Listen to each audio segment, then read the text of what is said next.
waxaan salaamayaa marka horeysa gudoomiyaha golaha wakiilada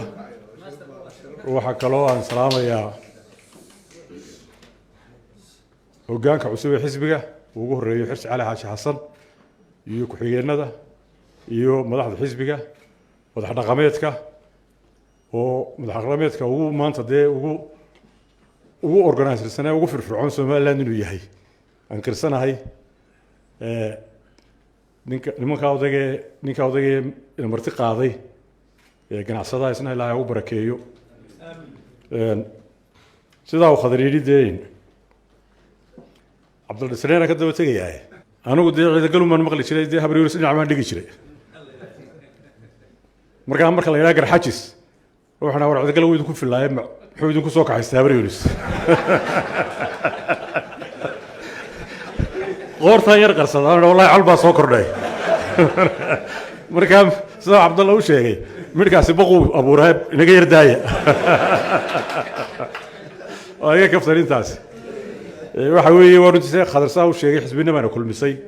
reernimana ma kulmin ani Cabdiraxmaan reernimo isu makaayay keenin waxa soo kaayay kanta xisbinimo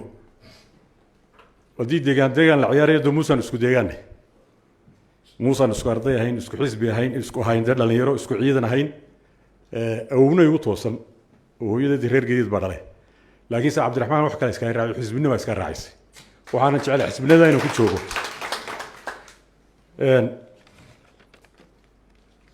Cabdiraxmaan talaabo wanaagsan buu qaaday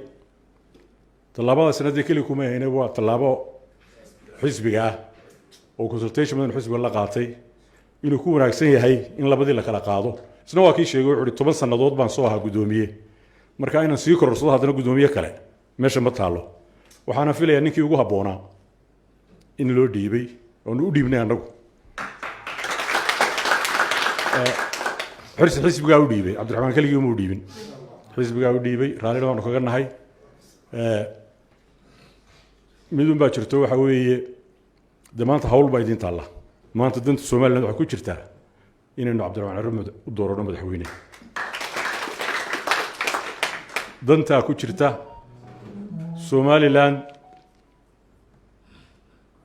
hakad baa galay haday arrimihii dibadda tahay haday arrimihii gudaha tahay haday isku xidhnaantii dadka iyo dalka tahay hakad baa galay hakadkaana waxaan filayaa ninka maanta jooga inaan ku saari karin marka waqtigii la bedeli lahaa ee nin cusub lagu tijaabin lahaa ayaa la gaaray ninkaasina anaga waxaan u garanay inuu yahay gudoomiye musharax xisbiga Cabdiraxmaan Ciro iyo Maxamed Cali Cabdi oo ku xigeenkiisa ah oo labadaba shirka maalintii dhaweeyay uga cusboonaysiinay